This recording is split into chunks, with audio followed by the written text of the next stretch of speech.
Прывітанне ўсім слухачам Еўрарадыё, прывітанне тым... Час ведаць, што адбываецца. Прывітанне ўсім слухачам Еўрарадыё, прывітанне тым, хто глядзіць нас праз сацыяльныя сеткі. Мы ў жывым эфіры. Госць нашай студыі — гэта гісторык. І, я думаю, адзін з самых паважаных у Беларусі спецыялістаў па сталінскіх рэпрэсіях, менавіта на беларускай тэрыторыі, Ігор Кузнецоў. Прывітанне, Ігор. Добрый день. Я думаю, што тэма размовы таксама для нашых слухачоў відавочная. Сёння, што сказаць, ізноў пачалася движуха ў Курапатах. Там ізноў спрабуюць адкрыць забаўляльны комплекс. Там ізноў грамадскія актывісты, якія лічаць, што так, нельга з народнай памяццю і месцам народнага болю. А мы вырашылі прыгадаць мінулы год, калі пра Курапаты было вельмі і вельмі шмат размоваў, прычым размоваў на ўсіх узроўнях. І простыя грамадзяне, якія, можа, часам толькі даведаліся пра гэтае месца, і чыноўнікі, і ўлады, і нават Александр Лукашенко выказваліся пра гэтае месца, нешта абяцалі. Что ў выніку? Игорь, як на вашу думку, выкананыя нейкие обещания по Куропатам? Я бы, наверное, напомнил нашим радиослушателям, прежде всего, что действительно в прошлом году, когда началось противостояние в Куропатах в связи с нарушением охранной зоны, строительства этого объекта, известного в районе Зеленого Луга, впервые со стороны государства был предпринят шаг. 24 февраля состоялся круглый стол, в котором я тоже участвовал, на уровне высокопоставленных лиц, и первый заместитель председателя КГБ, и Академия наук. То есть впервые вопрос о вековечении памяти жертв репрессий с 90-х годов был поставлен на обсуждение. И было выдвинуто действительно несколько конкретных предложений. Все согласились, что необходимо увековечить память, и в том числе Комитет государственной безопасности впервые публично высказал свою позицию по отношению к этому вопросу, что память должна быть увековечена, в какой форме не уточнялось, было сказано, как резюме этого круглого стола, что будет обращение, подготовлено целый пакет предложений в администрации президента,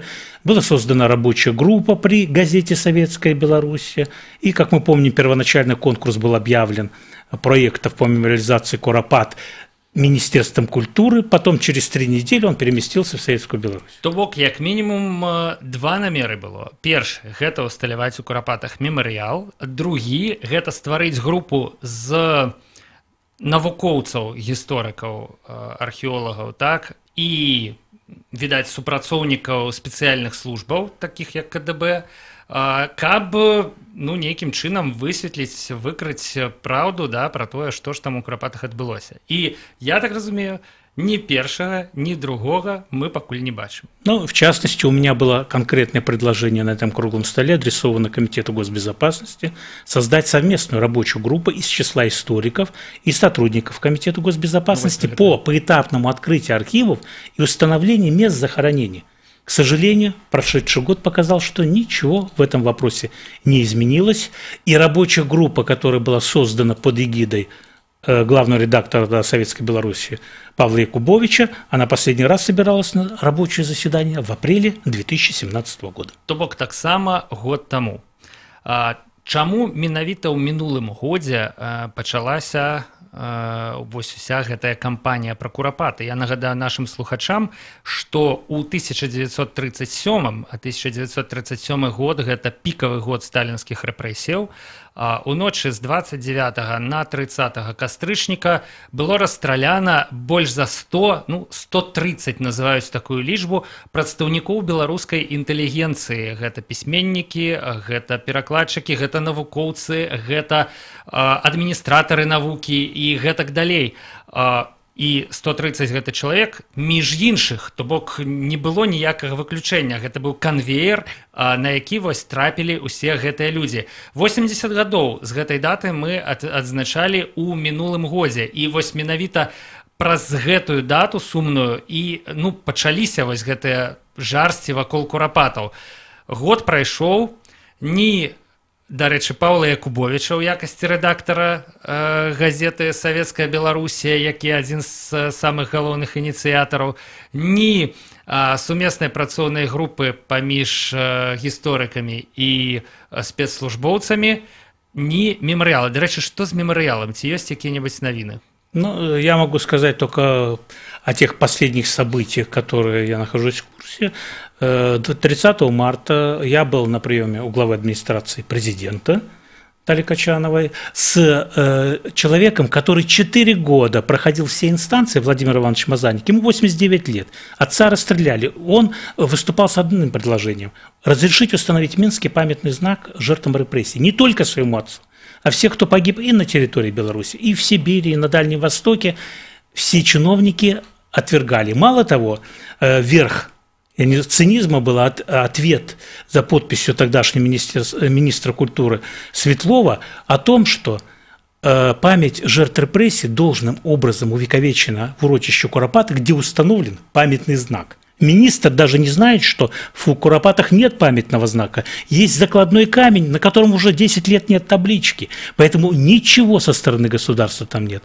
И тогда разговор был довольно обстоятельный, почти час. И прежде всего даже не об этом знаке, а о Куропатах.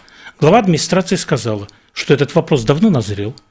На следующей неделе надо собрать рабочую группу в расширенном составе, не та, которая была в Советской Беларуси, а с участием представителей администрации президента и спецслужб там, и так далее. Когда это было? Это было 30 марта. То есть не позднее 10, не позднее 10 апреля мусила собраться эта рабочая группа. Притом было сказано, что вы будете приглашены на заседание этой группы. Прошло 2 месяца, Владимир Иванович Мазаник регулярно звонит в администрацию президента, ему отвечают: будет, наверное, будет. 2 месяца прошло, никакой информации о том, что... самое главное, что глава администрации сказала, мемориализация Куропат должна быть завершена в этом году, притом до ухудшения погодных условий, то есть имеется в виду до зимы. Но уже время идет, и никакого нет. Конкурс проектов, эти 60 проектов, которые поступили в Советскую Белоруссию, я его ни одного не видел, этого проекта, и никто не видел, потому что и рабочая группа не собирается. И поэтому основание говорить о том, что эта работа будет завершена в этом году, у меня вызывает большие сомнения. Слушайте, ну это вельмі дзіўна. Увосень ізноў жа у звязку з гэтай траўрнай датай праводзілася выстава усяго некалькі дзён у палацы мастацтваў, і там нават было прадстаўлена 4 праекты помніка Куропатам, абсалютна самых розных, там былі і манументальныя, і даволі сціплыя, але гатовыя макеты, па якіх можна было працаваць. Зараз мы ведаем яшчэ пра 60, называецца гэтая лічба, 60 прапановаў па мемарыялізацыі Куропатаў. Мы ведаем, дарэчы, прапанову Александра Лукашэнкі, які выказаўся ў духу, што там не трэба ніякіх там, не ведаю, пафасных збудаванняў, там трэба просто паставіць царкву, каб можна каплічку. Каплічку, царкву, каб можна было прыйсці і памаліцца, але нават нейкіх зрухаў у бок гэтай царквы, я так разумею, няма, ці каплічкі. То бок ситуация просто повисла у паветры. Як вы думаете, чему? Здесь нет объективных причин, которые не позволили бы осуществить, тем более все это шло вроде... И мало того, я подчеркну, в начале мая глава государства встречался с государственными СМИ, представителями, и сказал, вопрос о мемориализации Куропат должен решен быть оперативно. Прошел месяц. Так оперативность – это день, сутки, что неделя, год или 10 лет. То есть, получается, у меня создается странное впечатление. На высоком уровне делается заявление, а вертикаль или игнорирует, или это какая-то инсценировка того, что вроде что-то идет, но конкретного результата, к сожалению, нету. Ну, мы не просто выніка не бачым, мы не бачым нават ніякіх рухаў. Наадварот, апошнія навіны з Куропатаў гэта тое, што узнавілася актыўнасць вакол, здавалася б, замарожанага бульба-шхола забаўляльнага комплекса вось на мяжы, і частка яго ў ахоўнай зоне, просто з якога былі бачныя крыжы у Куропатах, калі б там не пабудавалі такі сплошной высокі плот, вось яго перайменавалі в «Поедем, поедим», а гэта мы, як ведаем, кулінарнае шоу на расійскім тэлебачанні такое, вось, і збіраліся першага адкрыць, але вось, здаецца, сёння такі не адкрылі. Наколькі я паспеў сачыць за навінамі. Что там адбылося? Здесь вообще я расцениваю саму попытку открытие сегодня, 1 июня, этого объекта как провокацию. По-другому я не могу комментировать. Я говорю не эмоционально, как специалист. Почему? 3 июня исполняется 30 лет, когда в газете «Литература и мастодство» была опубликована статья Зенона Поздняка и Евгения Шмыгалева «Дорога смерти».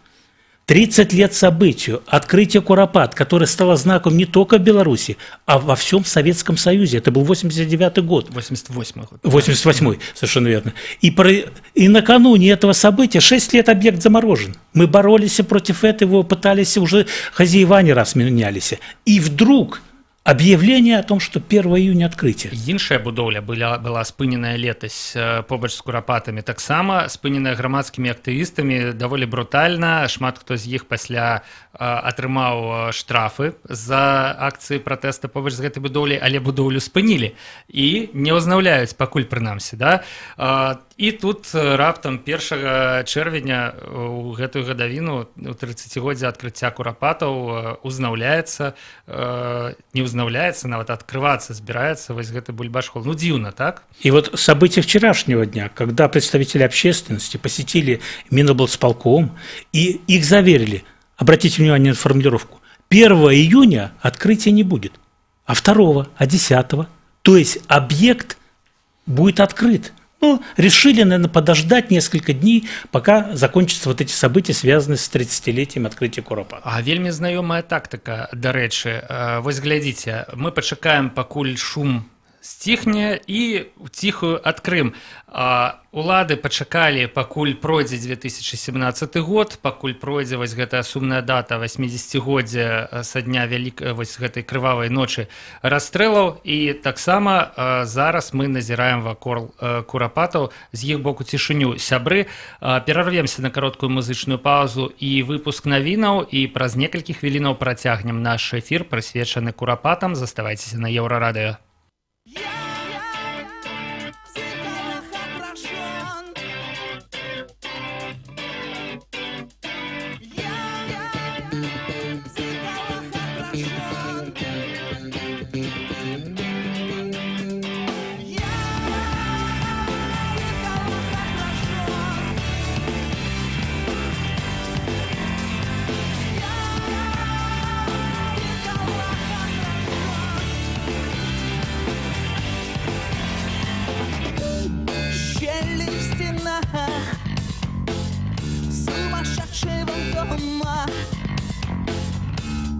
Нам в этом доме все очень знакомо. На плавниках есть у каждого номер. У тех, кто в нем выжил, у тех, кто в нем помер. Я в зеркалах отражен, и этим я поражен. Нет сильнее стекла, чем эти зеркала, эти зеркала.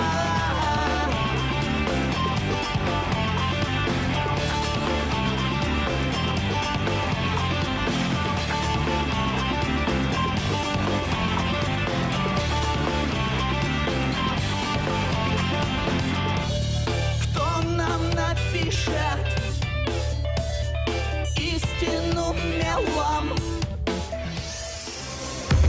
Еўрарадыё. Час ведаць, што адбываецца. Вітаю, каротка пра асноўныя падзеі. Александр Лукашенко прапануе Расіі вызначыцца з фарматам прысутнасці памежнікаў на беларуска-расійскай мяжы. У пятніцу ён наведваў заставу Дывін у Кобрынскім раёне, дзе і выказаўся наконт сітуацыі на ўсходнім кірунку. Як вядома, з расійскага боку на мяжы працуюць падраздзяленні памежнай службы ФСБ, а з беларускага боку не працуе ніхто. Лукашенко лічыць, што калі беларусы пачнуць кантраляваць усходні кірунак, то ад гэтага мае быць карысць. Па словах Лукашэнкі, калі ў Маскве вызначацца, у Мінску дадуць гатовы адказ. Аховай жывёльнага і расліннага свету зоймецца былы начальнік памежнага спецназу Юрый Тельтель. Лукашенко узгадніў ягонае прызначэнне ад 1 чэрвеня, бо ў пачатку траўня ён жа вызваліў ад пасадаў начальніка інспекцыі Сергея Новікава і ягонага намесніка Александра Дуньковіча. Тыя нічога не зрабілі, каб спыніць карупцыйныя схемы ў ведамстве. Між тым, узбуджаная крымінальная справа, па якій праходзяць 14 службовых асобаў і 22 браканьеры. Справа ў тым, што ў Дзяржаўнай інспекцыі аховы жывёльнага і расліннага свету функцыянавала сістэма прыёму хабару ад браканьераў. Генеральны прокурор Украіны Юрый Луценко сёння паведаміў, што следства па справе Паўла Шарамета зайшло ў тупік. Як і зайшло ў тупік расследаванне забойства добраахвотніцы АТА Аміны Акуевай. Пра гэта Луценко заявіў у праграме «Права на ўладу» на тэлеканале 1+1. У Іспаніі новы прэм'ер. Парламент пазбавіў Марыяна Рахоя пасады прэм'ера пасля таго, як адбыўся карупцыйны скандал. І кабінет цяпер узначаліць лідар апазіцыі сацыяліст Педро Санчес.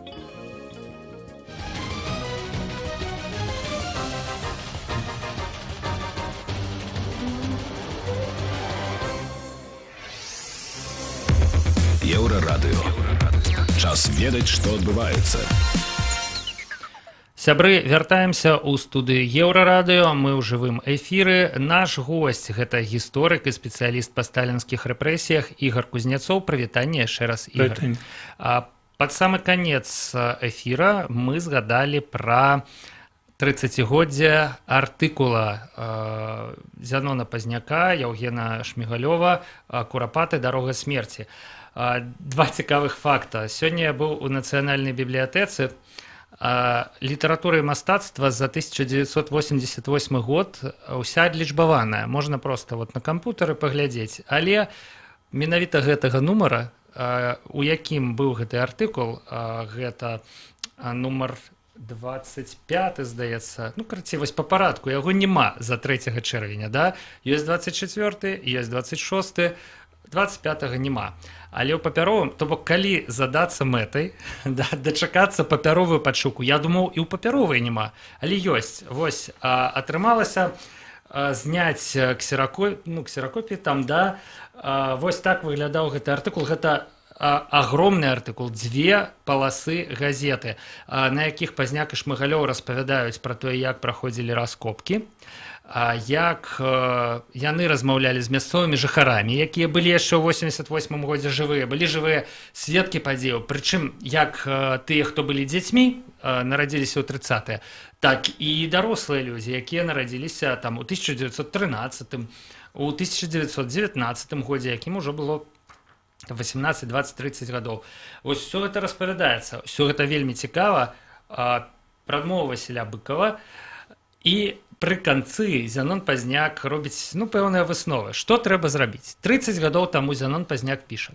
Цяпер, перш за ўсё, трэба змясціць адпаведныя надпісы ля Курапат з інфармацыяй пра гэтую мясціну, каб людзі ведалі, што яна не для пікнікоў і адпачынку. Не думаем, што эксгумацыя ўсіх магіл, мяркуючы па тым, што выяўлена, была праведзеная ў 40-х гадах, акуратна, да канца. Напэўна, там ляжыць яшчэ на дне глыбічэзных ямін тысячы забітых. Неабходна зрабіць публічнае перазахаванне адкапаных рэшткаў і падумаць пра помнік ахвярам сталінскіх рэпрэсій на гэтым месцы. 30 гадоў таму Пазняк ставіць 3 мэты. Таблічкі, каб людзі не лазілі ў курапатах пікнікі, перазахаванне ахвяраў і помнік ахвярам сталінскіх рэпрэсій. Давайте падумаем. Мы толькі што абмеркавалі, што было зроблена за мінулы год, пра тое, што казалі, што зроблена за 30 гадоў.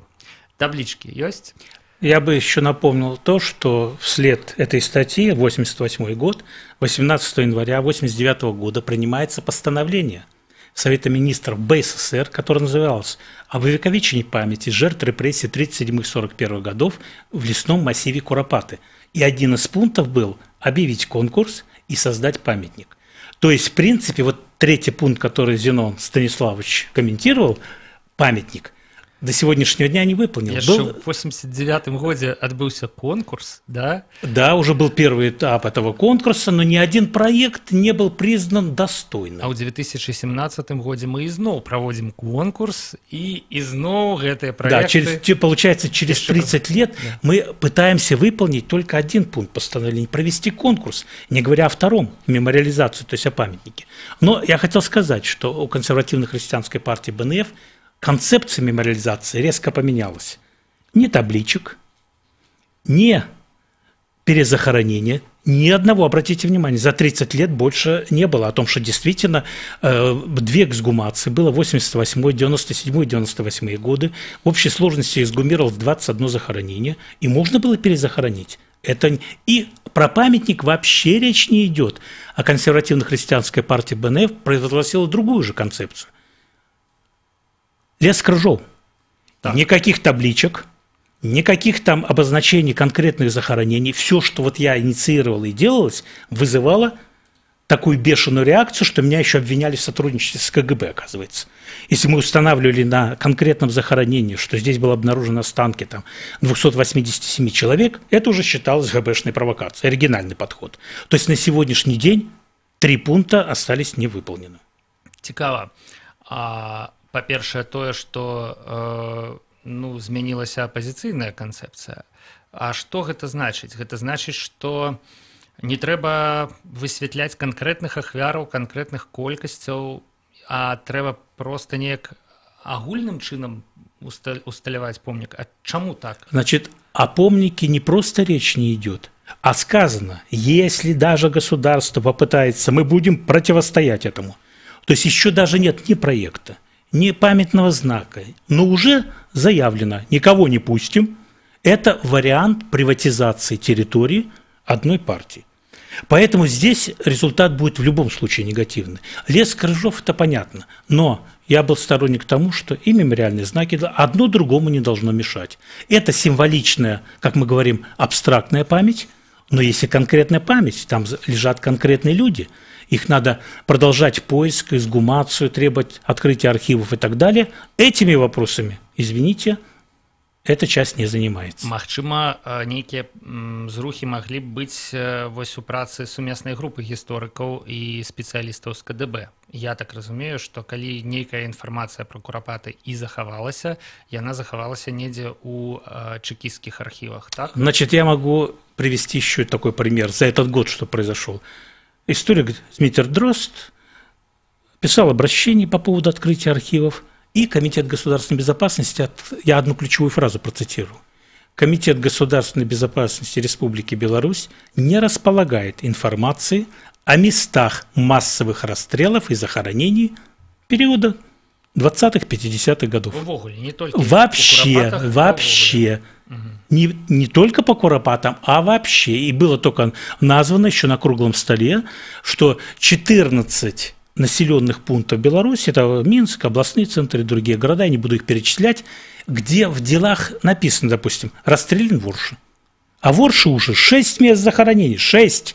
В Минске более 14 мест захоронений. То есть в общей сложности я привожу такую цифру по своим исследованиям. Более 100 мест расстрелов и более 26 населенных пунктов, где они проводились. Да, совершенно. И получается странная картина. А параллель. В Москве 2 расстрельных полигона НКВД, Бутово, Коммунарка. ФСБ опубликовала не только где они находятся, но поименно всех, кто там расстрелян. 20 тысяч в одном и 19 тысяч в другом.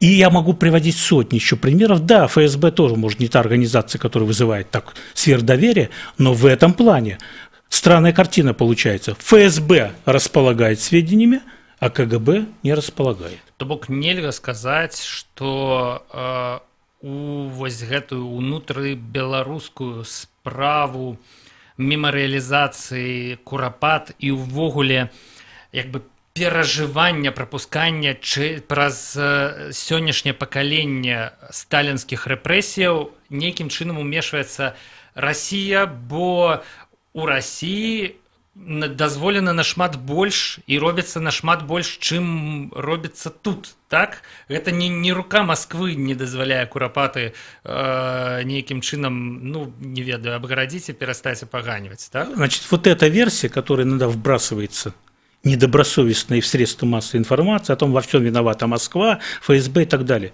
Если мы начнем проводить параллели, то я приведу последний хотя бы. 30 октября в Москве открыт мемориал. Стена скорби, не считая сотен и тысяч уже других памятных знаков, памятных и мемориалов, которые по всей территории России. Так какая же заинтересованность России, извините, в Куропатах тормозить процесс мемориализации? Да мы же позиционируем себя как союзное государство, значит, надо наоборот, в Москве есть, а почему в Минске нельзя памятный знак? А почему Бутово есть, а почему здесь нельзя, там, почему Левашова подсад, а почему Куропаты нельзя? Это исключено. Я просто как специалист категорически отвергаю. Это нежелание конкретных должностных лиц именно Республики Беларусь осуществить этот процесс и довести его до конца. И никакого отношения Россия к этому процессу не имеет. Як вы думаете, адкуль гэтае нежаданне? Чаго чакаюць чыноўнікі, якія, ну, тармазяць з курапатамі? Хаця, ў прынцыпе, можа, і так і не скажаш, што яны чакаюць, бо адваротныя працэсы ў выглядзе абноўленага бульбашхола ідуць. Не ідуць працэсы мемарыялізацыі. Что перешкоджает? На этот вопрос, к сожалению, ответа нет. Почему? Нет ни одной объективной причины, по которой ни руководству Беларуси, ни конкретному чиновнику надо было тормозить этот процесс. Мы находимся в открытом информационном пространстве. Мы знаем все, что происходит в сопредельных странах, как это все... Это невозможно скрыть. Это не железный занавес, когда можно было говорить, это у нас так, а у них так. Поэтому мы 24 года не можем сделать этот шаг вперед, когда все постсоветские республики уже увековечили память, продолжают этот процесс, там защищают диссертации, пишут книги, выпускают фильмы. Одно исключение – это Республика Беларусь. Это инертность мышления можно объяснить, отсутствие какой-то инициативы элементарной. У меня такое впечатление создается, что каждый чиновник боится стать первым в этом процессе, он не знает, какая реакция будет. Хотя, наверное, внутренне он также, может быть, и переживает, у него родственники были репрессированы. И хотелось бы, но или кресло, или риск, он выбирает кресло сегодня. Вельмі цікава пры гэтым, што, наколькі я разумею, Беларусь была першай краінай, якая, вось, дзякуючы Пазняку і Шмыгалёву, заявіла пра тое, што першай з постсавецкіх, да, рэспублік, пра тое, што вось было гэтае месца масавых рэпрэсіяў. Прайшлі раскопкі, знойдзеныя целы і вось апытаныя сведкі, да, якія яшчэ былі жывыя. І вось яно было. То бок мы пачалі гэтую гісторыю, а цяпер мы ж, ну, я не ведаю, плетемся ў хвосце. Так? Да, совершенно верно. Да? Это было действительно толчок. То бок пасля нас пачаліся... После нас все началось во всех, в том числе и России, и у нас эта работа фактически была свернута на рубеже 94-95 годов. А до этого, да, было и постановление, о котором мы уже говорили, были попытки что-то сделать. Была и комиссия при Верховном Совете, которую уже покойный Пискарев возглавлял. Хотя она тоже что-то сделала, и много было этих попыток, но все они были как бы пресечены. Непонятно почему. Я до сих пор эту логику рассуждений не могу понять, потому что с точки зрения научной, объективной, она необъяснима. И даже если мы отстали в этом процессе на 24 года, то давайте хоть сейчас это сделаем. Но хоть сейчас частично мы уже никогда в таком объеме, как Россия, не сделаем. Чему вы кажете про 24 года именно? Это не про 30? Ось, а я говорю с 94-го года. Рубеж 94-95 года, когда эта работа начала сворачиваться. Вот я просто приведу пример. В Институте истории Национальной академии наук в начале 90-х годов была создана рабочая группа по изучению этой проблемы. В 95-м году ее ликвидируют. И до настоящего времени в Институте истории ни один сотрудник, ни один отдел не изучает историю репрессий советских и вообще трагедии, которая произошла с белорусским народом. Когда в других странах, и в том числе в Украине, допустим, Институт национальной памяти, там в России целые институты занимаются этим, кроме ряда ученых. Поэтому вот конкретно, что произошло в те годы, и до сих пор мы не можем восстановить эту ситуацию. Як вы лічыце, ці ёсць верагоднасць, што знойдзецца нешта з беларускіх архіваў у архівах суседніх краінаў? Я маю на ўвазе, напрыклад, калі зрабіць запыты пэўныя ў Маскву па месцах добра масавых расстрэлаў і пахаванняў на тэрыторыі Беларусі, ці, напрыклад, ва ўкраіну, тое, што датычыцца, магчыма, Палесся, там, Гомельскай вобласці. Ці ёсць такая верагоднасць, што трэба працаваць з імі, калі ўжо ў іх вось адліга гэтая пэўная наступіла, а ў нас яшчэ не? С Украиной проблем нет. Архив СБУ полностью открыт, и в том числе для иностранных граждан, которые относятся к гражданам Беларуси. Но, к сожалению, пока вот известный писатель Охроменко занимается выявлением этих документов, то есть по конкретным персоналиям да, по конкретным делам да, но пока в архиве СБУ не выявлено, но там никто и не занимался системно еще. А вдруг вот по Черниговской, там вот Гомельские, Куропаты, это как раз та территория, по которой могут быть уточнены места. Никто целенаправленно этой работой не занимался. По поводу сотрудничества с Россией, с ФСБ, здесь другой вопрос. Насколько я понимаю, официальная наша власть, и в том числе и Комитет государственной безопасности, не проявляет инициативу сделать запросы. То есть даже давайте предположим, что действительно документов в архиве КГБ нет. Но должны быть копии в архиве ФСБ, должны быть другие следы, и здесь надо уже заниматься оперативным путем, устанавливать места захоронений. Если нет документов, у вас есть сотрудники, поручения давайте, начинаем изучать этот вопрос, делать запросы ФСБ и так далее. То бок, нават умоўна кажучы, ладно, запросы, все такое, идем у лес, пачынаем раскопки и знаходзім там ці не знаходзім нейкія целы. Так? Таким шляхом так само можно пойти. Витебских куропатов в Хайсах показал, нашли 52-й поисковый батальон Министерства обороны, эксгумировал, и тут же начинается перекладывание версии о том, что это периода оккупации, что это не 30-е годы и так далее. Это есть традиционная риторика, я так разумею, якая назирается вот и у бок Куропатова. То есть там, где даже такая попытка была, она завершается тем, что опять пытается скрыть эту информацию. Карацей, до якой высновы мы можем прийти? Про Куропаты улады, здаецца, прынялі нейкае у мінулым годзе іншае рашэнне, чым было раней. Здавалася, прынялі рашэнне нейкім чынам усё ж такі прымірыць Беларусь з гэтай старонкай гісторыі, сённяшняе пакаленне і саміх сябе. Але тое, што мы бачым зараз, сведчыць пра тое, што ўсё ж такі выбралі ізноў цішыню, да? Паспрабаваць, ўсё прайшло 30 гадоў, да, каб усе ізноў забыліся. Як вы думаеце, ёсць шанец на тое, што ўсё ж такі мы забудземся? Ці будзе як у 98-м годзе, калі рэкамендавалі не апублікаваць вынікі эксгумацыі? Пока у меня печальный прогноз в том плане, что оперативно этот вопрос маловероятно будет решен, а для этого надо сделать так: довести реально конкурс, общественность, чтобы участвовала публично.